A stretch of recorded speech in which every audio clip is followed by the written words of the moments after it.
हाय दोस्तों, आज हम अपने एक फिर से नए वीडियो के साथ आए हैं। मुझे माफ़ करना, मैं थोड़ा सा ट्रैवल कर रहा था, इस वजह से मेरा वीडियो जो है वो थोड़ा सा लेट हो गया आने में। मैं सारी वीडियो और सारी पीडीएफ आप लोगों को प्रोवाइड कर दूंगा, आप लोग निश्चिंत रहिए। आज हम लोग अपने नए करंट अफेयर्स के वीडियो के साथ आए हैं। आज हम लोग 10th मई के करंट अफेयर्स के वीडियो कर रहे हैं। ये मैंने अपने डेली करंट अफेयर्स का वीडियो, ये मेरा चैनल है और इसमें आप देख सकते हैं कि इसमें मैंने सारे करंट अफेयर्स के डेली वीडियो डालता हूँ मैं। और इसमें और भी स्ट्रेटजी के वीडियो हैं और आपका फिक्स एंड फ्लोट सिस्टम को समझाया गया है जो नेक्स्ट टाइम बच्चे अपीयर कर रहे हैं। ठीक है, और किस तरीके से आइडेंटिटी वेरिफिकेशन हुआ था उसके बारे में भी वीडियो है। और ये मेरा टेलीग्राम चैनल है जहाँ पर मैं अपनी डेली पीडीएफ्स अपलोड करता हूँ। डेली डेली की जो पीडीएफ है वो मैं अपलोड करता हूँ। तो आप दोस्तों इस यूट्यूब चैनल को प्लीज़ सब्सक्राइब कर लीजिए, जिससे कि नए वीडियो का नोटिफिकेशन आपके पास अपने आप पहुँच जाएगा। और इस टेलीग्राम चैनल को ज्वाइन कर लीजिए, जिससे आप सारी की सारी पीडीएफ जो है वो अपने आप डाउनलोड कर सकते हैं। सारी की सारी पीडीएफ को आप डाउनलोड कर सकते हैं और उससे आप रिवाइज कर सकते हैं। और हर एक पीडीएफ में हर एक क्वेश्चन के साथ मैंने स्टैटिक जीके जोड़ी है, जो कि बहुत इंपॉर्टेंट है। उससे क्वेश्चन पक्का आएगा, करंट अफेयर्स का भी फंसेगा और स्टैटिक जीके का भी फंसेगा और आपको बहुत फ़ायदा होगा। तो आइए हम स्टार्ट करते हैं अपने करंट अफेयर्स पर। ये मेरे बारे में कुछ डिटेल्स हैं। मैंने एसएससी सीजीएल को 3 बार निकाला है। प्रेजेंटली मैं एज एन अकाउंटेंट वर्क कर रहा हूँ फाइनेंस मिनिस्ट्री में, और इस बार मेरा ऑफिस सुपरिटेंडेंट की पोस्ट पर भी हो गया है। और मेरे मार्क्स इतने थे कि मुझे आसानी से क्या कहते हैं इंस्पेक्टर की पोस्ट भी मिल जाती। ठीक है, अब हम बात करते हैं हमारे करंट अफेयर्स में के who has been appointed as the next chief of defence staff by the government of India. इसका आंसर है lieutenant general N S Raja Subramani. N S Raja Subramani जो है वो अपॉइंट हुए हैं। अब हम बात करते हैं कि जो हमारे क्या कहते हैं प्रेजेंट हमारे जो प्रेजेंट वो हैं चीफ ऑफ डिफेंस स्टाफ, वो कौन है? जनरल अनिल चौहान है, जिनका टेन्योर जो है वो ख़त्म होने वाला है। और ये जो पोस्ट हमारी कब बनी थी इसके बारे में जानते हैं। जब हमारी तीनों सर्विसेज को मर्ज कर दिया गया था, और कारगिल रिव्यू कमेटी जो है, कारगिल रिव्यू जो कमेटी उसके रिकमेंडेशन पर ये बनी थी 1999 में, जो कारगिल रिव्यू कमेटी बनी थी। पहले सीडीएस कौन थे? जनरल बिपिन रावत थे, जो कि जनवरी 2020 में अपॉइंट हुए थे। सीडीएस जो है वो 4 स्टार जनरल होता है और डिपार्टमेंट ऑफ मिलिट्री अफेयर्स, जो कि मिनिस्ट्री ऑफ डिफेंस के अंदर आता है, उसको हेड करता है। ठीक है, इसकी एज लिमिट क्या होती है? 65 साल होती है, जिसका कोई फिक्स टेन्योर नहीं होता। और ठीक है, लाइक द सर्विस जो चीफ्स रहते हैं, जो कि 3 साल या फिर 62 साल तक काम करते हैं। अब हम अपने नेक्स्ट क्वेश्चन पर आते हैं। और जिन बच्चों को हिंदी में पढ़ना है वो हिंदी में भी मैंने दे रखा है इसको। अब हम अपने नेक्स्ट क्वेश्चन पर आते हैं। डीआरडीओ और Indian air force recently conducted the first successful flight trial of which indigenous glide weapon. बहुत इंपॉर्टेंट क्वेश्चन है ये, तारा ग्लाइड वेपन। ये क्वेश्चन आना ही आना है। ठीक है, डीआरडीओ और इंडियन एयरफोर्स ने मिला के किस वेपन का टेस्ट ट्रायल लिया है, फ्लाइट ट्रायल लिया है? ठीक है, अब हम बात करते हैं कि तारा का ये क्या indigenous long range glide weapon है। ठीक है, और ये एक फाइटर एयरक्राफ्ट है, उससे ये टेस्ट कंडक्ट किया गया है। और precision guided stand of weaponry को ये दर्शाता है, मतलब कि हम सटीक से सटीक निशाना अपना वार कर सकें, उसके लिए ये बनाया गया है। इसका फुल फॉर्म क्या है? Tactical advance range augmentation. ठीक है, इसको किस में लगा दिया जाएगा इस वेपन को? जैसे सुकोई 30 MKI जो हमारे एयरक्राफ्ट्स वगैरह हैं, इसमें लगा दिया जाएगा। और हम बात करते हैं डीआरडीओ के बारे में। करंट हमारे चेयरमैन कौन है? सामीर वीर वी कामत। ठीक है, और दूसरे वेपन कौन कौन से हैं जो बनाए गए हैं इंडिजीनियस, हमारे खुद के बनाए गए हैं? एक तो 100 स्मार्ट एंटी एयरफील्ड वेपन और रुद्रा एम सीरीज़ है इंडिजीनियस की ये। ठीक है, अब हम बात करते हैं। प्राइम मिनिस्टर नरेंद्र मोदी ने अभी अभी बेंगलुरु में विज़िट किया है, किस to participate in the 45th anniversary celebration, किस ऑर्गेनाइजेशन का? The art of living organisation के। ठीक है, उनका 45th एनिवर्सरी सेलिब्रेट की है। और ये क्या है? 10 मई को Modi ji Art of Living International Centre Bengaluru आश्रम में बेंगलुरु में पहुँचे और 45th एनिवर्सरी बनाई, जहाँ पर उन्होंने नया ध्यान मंदिर कंस्ट्रक्ट किया, जो क्या है? एक ग्रांड मेडिटेशन हॉल है, जो कि डिज़ाइन किया गया है promote mental wellness and spiritual heritage के लिए। अब आर्ट ऑफ लिविंग के बारे में जानते हैं। ये किसने बनाई? श्री श्री रविशंकर है, 1981 में इन्होंने बनाई है। इनका जो हेडक्वार्टर है वो बेंगलुरु कर्नाटका में है। और इनकी कोर फिलॉसफी क्या है? ये सुदर्शन क्रिया जो है एक रिदमिक ब्रीदिंग टेक्निक है जो कि स्ट्रेस और इम्यूनिटी को इम्प्रूव करने में हेल्प करती है, ये उसके लिए फेमस है। ठीक है, और इसने पहले वर्ल्ड कल्चर फेस्टिवल को भी होस्ट किया है। ठीक है, और हम बात करते हैं नेक्स्ट क्वेश्चन पर कि किस एक्टर टर्न पॉलिटिशियन ने ओथ लिए तमिलनाडु का चीफ मिनिस्टर के रूप में। उनका नाम है सी जोसेफ विजय, थालापति विजय। ठीक है, ये एक्टर थे और इन्होंने क्या हुआ था कि इनकी जो पार्टी थी उसने 108 सीटें जीती हैं इस बार के इलेक्शन में। ठीक है, और इनकी पार्टी का क्या नाम है, तमिलागा वेत्री कझागम टीवी के। ठीक है, और इनको थालापति विजय भी बोला जाता है। और हम बात करते हैं कि तमिलनाडु में टोटल सीटें कितनी हैं, 234 सीटें हैं। ठीक है, जिस पे 118 मेजॉरिटी के लिए चाहिए है, बट इनकी मेजॉरिटी हुई नहीं है और अभी अभी इन्होंने टोटल 5 पार्टी को मिला के मेजॉरिटी फॉर्म की है। ठीक है, और भी ऐसे लोग पहले रहे हैं जो पहले एक्टर थे, फिर वो उसके बाद पॉलिटिक्स में आए, जैसे रामाचंद्रन और फिर जयललिता जी। ठीक है, और पार्टी जो टीवी की पार्टी जो थी, इन्होंने फरवरी 2024 में फॉर्म की थी, सी जोसेफ विजय ने। ठीक है, इन्होंने गवर्नर के सामने जो वो ली है शपथ, राजेंद्र विश्वनाथ आर्लेकर, क्या कहते हैं, जो कि हमारे गवर्नर हैं, तमिलनाडु के गवर्नर कौन है, राजेंद्र विश्वनाथ आर्लेकर, जवाहरलाल नेहरू स्टेडियम जो कि चेन्नई में है वहाँ पर। ठीक है, अब इनकी जो ये देखो कि जो इलेक्शन का जो रिजल्ट था उसमें क्या, टीवी के पार्टी ने 108 सीटें जीती हैं और द्रविड़ ने डीएमके ने 59 और एआईडीएमके 47, और बाकी अदर जो छोटी मोटी पार्टी थी उन्होंने टोटल मिला के 20 सीटें ली हैं। ठीक है, अब हम आते हैं हमारे नेक्स्ट पर कि कौन बीजेपी पार्टी का नेता वेस्ट बंगाल में जीता है जिसने चीफ मिनिस्टर की ओथ ली। वो है शुवेंदु अधिकारी, और शुवेंदु अधिकारी पहले चीफ मिनिस्टर होंगे बीजेपी के, और इन्होंने लगातार 3 बार का जो सिलसिला है जिससे टीएमसी चुनाव जीत रही थी उसको ख़त्म किया है, और इन्होंने 207 सीटें ली हैं 294 में से। आप सोचिए कि कितनी भयंकर मेजॉरिटी के साथ जीते हैं ये। और वेस्ट बंगाल में टोटल 294 सीटें हैं, याद रखिएगा। और पहले चीफ मिनिस्टर वेस्ट बंगाल के कौन थे, प्रफुल्ला चंद्र घोष, 1947 में। सबसे ज़्यादा इन्होंने लंबा सीएम का काल किन्होंने किया है, ज्योति बासु, जो कि सीपीआई-एम पार्टी के थे, जिन्होंने 23 ईयर्स 2000 तक लिए हैं। और गवर्नर का रोल, गवर्नर का अब चीफ मिनिस्टर अपॉइंटमेंट होगा गवर्नर से, इसका आर्टिकल कौन सा, 164 आर्टिकल है। और अभी कौन है इनके गवर्नर, आर एन रवि, याद रखना, आर एन रवि वेस्ट बंगाल के गवर्नर हैं। ठीक है, अब हम आते हैं, ये देखिए आप, टोटल सीट 294 है, मेजॉरिटी जो है मार्क 148 चाहिए। ठीक है, बीजेपी ने 207 सीटें जीती हैं, टीएमसी ने 80 और बाकी अलग। ठीक है, शुवेंदु अधिकारी, आर एन रवि। अब हम बात करते हैं कि नीति आयोग की जो रिपोर्ट थी स्कूल एजुकेशन पे, कौन सी स्टेट एमर्ज हुई है top performing state school education के मैट्रिक्स में। इसका आंसर है पंजाब। आप लोग केरला गैस करेंगे जो कि गलत है, हर बार केरला जीती है, बट इस बार पंजाब ने केरला को हरा दिया है इस स्पॉट पे। और स्कूल एजुकेशन क्वालिटी इंडेक्स जो है वो डेवलप किया गया है नीति आयोग के द्वारा to evaluate the performance of the states और यूनियन टेरिटरी का स्कूल एजुकेशन सेक्टर में। और अब मैं नीति आयोग के बारे में बताता हूँ, जो कि 1 जनवरी 2015 को इस्टेब्लिश हुआ है, प्लानिंग कमीशन को रिप्लेस करके। नरेंद्र मोदी चेयरमैन है इसके। वाइस चेयरमैन कौन है, सोमन बेरी हैं। और सीईओ कौन है इनके, BVR सुब्रमण्यम है, ये बहुत इंपॉर्टेंट है। ठीक है, और कंपोजिट स्कूल में कौन लीड कर रहा है, राजस्थान। कंपोजिट स्कूल क्या है, जिसमें स्कूल 1 से 12 तक के जो स्कूल हैं। ठीक है, अब हम बात करते हैं, प्राइम मिनिस्टर नरेंद्र मोदी ने अभी अभी पीएम मित्रा पार्क लॉन्च किया है तेलंगाना में। ठीक है, तेलंगाना के वारंगल में।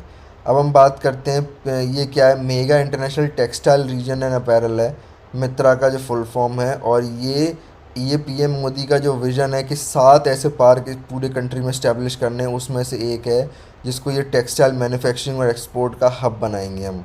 ठीक है, और टारगेट सिटी कौन कौन सी हैं, 6 अलग पार्क बनाने के लिए। विरुद्धनगर तमिलनाडु का, नवसारी हो गया, कालाबुरागी हो गया, धार हो गया मध्य प्रदेश में, लखनऊ में उत्तर प्रदेश, अमरावती में महाराष्ट्र। और नोडल मिनिस्ट्री कौन है इसकी, जो इम्प्लीमेंट करेगी, मिनिस्ट्री ऑफ टेक्सटाइल। ठीक है, वारंगल की जो हेरिटेज है, Warangal is already famous for it GI tagged Warangal dhurries. ठीक है, और इससे क्या है कि ये टोटल 10,000 करोड़ का इन्वेस्टमेंट अट्रैक्ट करेगा, और डायरेक्ट और 1 लाख ऐसा डायरेक्ट और इनडायरेक्ट एम्प्लॉयमेंट देगा ये। ठीक है, अब हम बात करते हैं नेक्स्ट क्वेश्चन पे कि कौन सा इंडियन स्पेस स्टार्टअप है जो कि यूनिकॉर्न स्टेटस में आ गया है इंडिया के प्राइवेट स्पेस सेक्टर में, जिसका नाम है स्काई रूट एरोस्पेस। और ये स्काई रूट एरोस्पेस जो है ना, ये हमारे इसरो के जो पुराने साइंटिस्ट थे पवन कुमार चंदना और नागा भारता ढाका, इनके द्वारा ही फॉर्म किए गए हैं। ठीक है, और ये जो है हैदराबाद, ये इसने इंडिया का पहला ये हो गया है। और इसमें क्या किया है कि इन्होंने अभी रेज़ किया था, फंड रेज़ किया था $60 मिलियन का।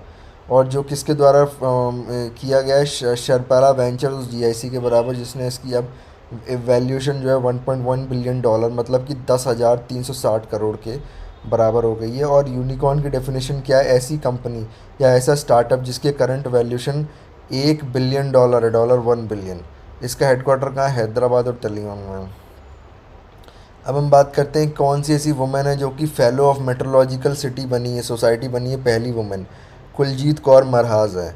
ठीक है, और कुलजीत कौर मरहाज जो है, इन्होंने फर्स्ट इंडियन वुमेन बनी है to be elected as the fellow of the meteorological society. और ठीक है, और इसके बारे में बात करते हैं, मेट्रोलॉजिकल सोसाइटी 1933 में ये इस्टेब्लिश हुई थी। ठीक है, और फिज़िकल रिसर्च लेबोरेटरी है ये क्रेडल ऑफ स्पेस साइंसेस बोला जाता है, जो कि विक्रम साराभाई 1947 अहमदाबाद में इन्होंने क्या कहते हैं इस्टेब्लिश की थी। अब हम अपने नए क्वेश्चन पे आते हैं कि नए प्रोक्योरमेंट रूल जो कि फाइनेंस मिनिस्ट्री के द्वारा इंट्रोड्यूस किए गए हैं, ऐसी फर्म्स जो कि आउटसोर्स करती हैं वर्कर को, गवर्नमेंट को प्रोवाइड करती हैं प्राइवेट लोग काम करने के लिए, अगर उन्हें ऐसी सोशल सिक्योरिटी डिपॉजिट या कंट्रीब्यूशन नहीं दिया गया तो 3 साल का बैन लगेगा उनके ऊपर। मतलब जानते हैं क्या है कि उन्होंने जो है फाइनेंस मिनिस्ट्री ने अपना जो मैनुअल है for procurement of goods and services, आप कहीं से गुड्स खरीदोगे या सर्विसेज लोगे, मतलब आप हम जो लोग हायर करते हैं, प्राइवेट लोग जो कॉन्ट्रैक्ट बेसिस पे हायर करते हैं, उनको भी अब ईपीएफ और ईएसआई, एम्प्लॉयमेंट प्रोविडेंट फंड और एम्प्लॉयमेंट स्टेट्स इंश्योरेंस जैसी सर्विसेज इनको देनी पड़ेंगी। अगर नहीं दी तो 3 साल का इनके ऊपर बैन लग जाएगा। और गवर्नमेंट जितने भी गुड्स एंड सर्विसेज प्रोक्योर करती है वो जेम पोर्टल से करती है, याद रखना, जो कि 2016 में लॉन्च किया था टू इंश्योर ट्रांसपेरेंसी। ठीक है, जैम पोर्टल के बारे में आपको पता ही होगा, वहाँ पर टेंडर ये लोग लॉन्च करते हैं, अलग अलग जो भी मैन्युफैक्चरर्स होते हैं वो अपना माल शो करते हैं, बिडिंग होती है, और फिर उसके बाद गवर्नमेंट कंपनीज के से जो भी प्रोडक्ट्स वगैरह हैं वो प्रोक्योर करती है। ठीक है, ईपीएफओ जो है वो 1952 में इस्टेब्लिश हुई थी। ठीक है, और ये लेबर एंड एम्प्लॉयमेंट के अंदर आती है, एम्प्लॉयमेंट्स प्रोविडेंट फंड ऑर्गेनाइजेशन। ठीक है, अब हम बात करते हैं इंडिया ने रिसेंटली अपना first germanium free thermal imaging payload for drones using which chalcogenide glass के लिए वो उससे बनाएंगे अब। और ये जो कि ड्रोन में इस्तेमाल होता है, जर्मेनियम जो है वो बहुत ही एक क्रिटिकल एलिमेंट है, रेयर एक्सपेंसिव है, अब उसकी जगह चाल्कोजेनाइट ग्लास का इस्तेमाल करके ये लोग ड्रोन्स हम बना सकते हैं, उसमें जो थर्मल इमेजिंग प्ले वो है कर सकते हैं। ठीक है, अब हम आते हैं नेक्स्ट क्वेश्चन पे कि बेस्ट ग्रीन स्टेट का अवार्ड किस मिला है for forest management and carbon sequestration initiative के लिए। उसका आंसर है मेघालय। मेघालय को बेस्ट ग्रीन स्टेटमेंट अवार्ड मिला है एट नेशनल एनवायरमेंटल समिट में। और इन्होंने क्या किया है कि जो कार्बन सिक्वेस्ट्रेशन क्या होता है कि एक प्रोसेस होती है एटमॉस्फेयर से कार्बन डाइऑक्साइड को कैप्चर करने की। ठीक है, और ठीक है, तो उसमें इन्होंने बहुत ज़्यादा, जितने ज़्यादा फॉरेस्ट लगाओगे तो इतना ज़्यादा कार्बन सिक्वेस्ट्रेशन होगा, तो इन्होंने फॉरेस्ट के मैनेजमेंट में बहुत अच्छा परफॉर्म किया है। और ये इन्होंने क्या है कि highest percentage of forest cover है, याद रखना, मेघालय का, जिसका 75% उसके जोग्राफिकल एरिया के बराबर है। ठीक है, और ये खासी और जयंती ट्राइब रहते हैं यहाँ पर। ठीक है, स्टेट ट्री क्या है मेघालय का? गमारी है। और स्टेट एनिमल क्या है? क्लाउडेड लेपर्ड है। ठीक है, अब हम बात करते हैं हमारा नेक्स्ट क्वेश्चन पे, मदर्स डे जो है वो कब सेलिब्रेट किया जाता है? ये सेकंड संडे ऑफ मई को एस्टेब्लिश सेलिब्रेट किया जाता है, जो कि अभी 10th में पड़ रहा है। और इसकी क्या कहते हैं, मदर्स डे को 10th मई को सेलिब्रेट किया जाता है, सेकंड ऑफ मई। और ऑनरिंग मदर्स को पूरा डेडिकेट किया गया है। और ये यूनाइटेड स्टेट्स में 20 सेंचुरीज़ में इस्टेब्लिश मतलब बनाना चालू किया गया था। ठीक है, ये इतना इम्पोर्टेंट नहीं है, बस आप ये जान लीजिए ये क्या किस दिन बनाया जाता है। अब हम बात करते हैं यूनियन कैबिनेट ने रिसेंटली अप्रूव किया mission for cotton productivity for the period 2026 से 27 टू 2030 से 31 with A total outlay of how much 5,660 crore के बराबर इन्होंने मिशन फॉर कॉटन प्रोडक्टिविटी के लिए इन्होंने अप्रूव कर दिया है इन्होंने project mission for cotton productivity जिस 5 साल का पीरियड है 26 से लेके 30 तक का। और ये कितना 5,659 करोड़ का लगभग, ठीक है, जिससे कॉटन प्रोडक्शन की जो ग्रोइंग डिमांड है टेक्सटाइल इंडस्ट्री के लिए हम उसे क्या कहते हैं उसको बूस्ट करेंगे और इनकम जो कॉटन फार्मर्स हैं उनकी इनकम को बढ़ाने के लिए। अब हम बात करते हैं कॉटन के बारे में। वाइट गोल्ड क्या होता है? कॉटन को वाइट गोल्ड बोला जाता है। India world's largest producer of cotton है और गुजरात जो है वो लीडिंग आता है। गुजरात में सबसे ज़्यादा कॉटन प्रोड्यूस होता है। अब जान लेते हैं कॉटन के लिए कौन सा ब्लैक सॉइल चाहिए होता है, रिगर सॉइल, और ये डेक्कन ट्रैप रीजन में जनरली फाउंड होता है। इसे क्लाइमेट वार्म क्लाइमेट चाहिए और कम से कम 210 फ्रॉस्ट फ्री डेज चाहिए। और नोडल एजेंसी कौन सी है? कॉटन कॉरपोरेशन ऑफ इंडिया, जो कि 1970 में इस्टेब्लिश हुई थी, नोडल एजेंसी है। अब हम बात करते हैं कौन सी इंडियन आर्चर है, which Indian archer led the Indian women's recurve team to win the gold medal at the archery world cup stage 2, जो कि शंघाई में हो रहा है? दीपिका कुमारी, ठीक है, दीपिका कुमारी। और इंडियन वुमेन रिकर्व टीम में विक्ट्री की है, गोल्ड मेडल जीता है, जो कि शंघाई में हो रही है आर्चरी वर्ल्ड कप स्टेज 2, ठीक है।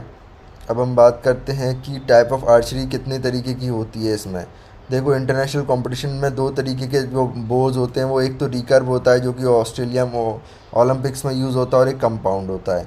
अब हम दीपिका कुमारी के बारे में बात करते हैं। ये रांची झारखंड की हैं। इन्हें 2 अर्जुना अवार्ड भी मिल चुका है 2012 में, पद्मश्री अवार्ड भी मिला है 2016 में, और अभी इनकी नंबर 1 रैंकिंग है इंडिविजुअल वुमेंस इंडिविजुअल कैटेगरी में, ठीक है। इनको बॉडी कौन सी गवर्न करती है? आर्चरी एसोसिएशन ऑफ इंडिया, ठीक है। और वर्ल्ड आर्चरी जो ऑर्गेनाइज इंटरनेशनल फेडरेशन, उसका हेडक्वार्टर है लुज़ाने, स्विट्ज़रलैंड में, ठीक है। अब हम बात करते हैं नेक्स्ट क्वेश्चन पर कि कौन जो है नेशनल ग्रीन ट्राइब्यूनल का न्यू चेयरपर्सन अपॉइंट हुआ है? जस्टिस सुधीर सिंह। याद रखना, ये जितने भी ऑफिशियल अपॉइंटमेंट होते हैं ना हाई की पोजीशंस पर, ये एसीसी करता है। Appointment cabinet of ACC committee होती है, वो अपॉइंट करती है। इसने अपॉइंट किया जस्टिस सुधीर सिंह को नेशनल ग्रीन ट्राइब्यूनल का। वो अब बात करते हैं कि नेशनल ग्रीन ट्राइब्यूनल कब इस्टेब्लिश हुआ था? 18 अक्टूबर 2010 में हुआ था, नेशनल ग्रीन ट्राइब्यूनल एक्ट 2010 के द्वारा। इसका क्या था? इट वॉज क्रिएटेड, ये था for effective and expeditious disposal of cases related to environmental protection, conservation of forest and other natural resources. Environment से रिलेटेड जितने भी केसेस हैं उनका बहुत ही जल्दी उन केसेस को सॉल्व करने के लिए इसका इस्तेमाल हुआ, इसका निर्माण हुआ था। और इसकी क्या है? प्रिंसिपल बेंच न्यू दिल्ली में, जोनल बेंचेस भोपाल, पुणे, कलकत्ता और चेन्नई में। अब ये क्या करते हैं? कंपोजिशन क्या है? चेयरपर्सन होता है, जुडिशियल मेंबर्स होते हैं, एक्सपर्ट मेंबर्स होते हैं, जो कि 5 साल के लिए टर्म होल्ड करते हैं और रीअपॉइंटमेंट के लिए एलिजिबल नहीं होते। सबसे पहले चेयरपर्सन कौन थे? जस्टिस लोकेश्वर सिंह पंता। तो ये हमारा आज का करंट अफेयर्स था, जो कि मैंने शॉर्ट से शॉर्ट वे में, अगर आपको इसका डिटेल पढ़ना है तो आप पढ़ लीजिए। और प्लीज़ दोस्तों, हमारे यूट्यूब चैनल को सब्सक्राइब करिए, क्योंकि मुझे मोटिवेशन मिलता है उससे। और लाइक करिए आप लोग चैनल को, वीडियो को लाइक करेंगे तो हमें बहुत अच्छा लगता है और हम ज़्यादा से ज़्यादा काम करने के लिए मोटिवेटेड होते हैं। और इसकी पीडीएफ आपको हमारे टेलीग्राम चैनल पर मिल जाएगी। ये हमारा SSC master class academy Telegram channel है और ये हमारा यूट्यूब चैनल है, इसको सब्सक्राइब कीजिए। आप @SSC मास्टर क्लासेस भी डाल देंगे या फिर आप डेली करंट अफेयर्स डालेंगे एसएससी मास्टर क्लास एकेडमी, ये हमारा लोगो है, तो इसमें आपको वीडियो मिल जाएगा और इन वीडियोज़ को आप ज़रूर देखिए। थैंक यू दोस्तों।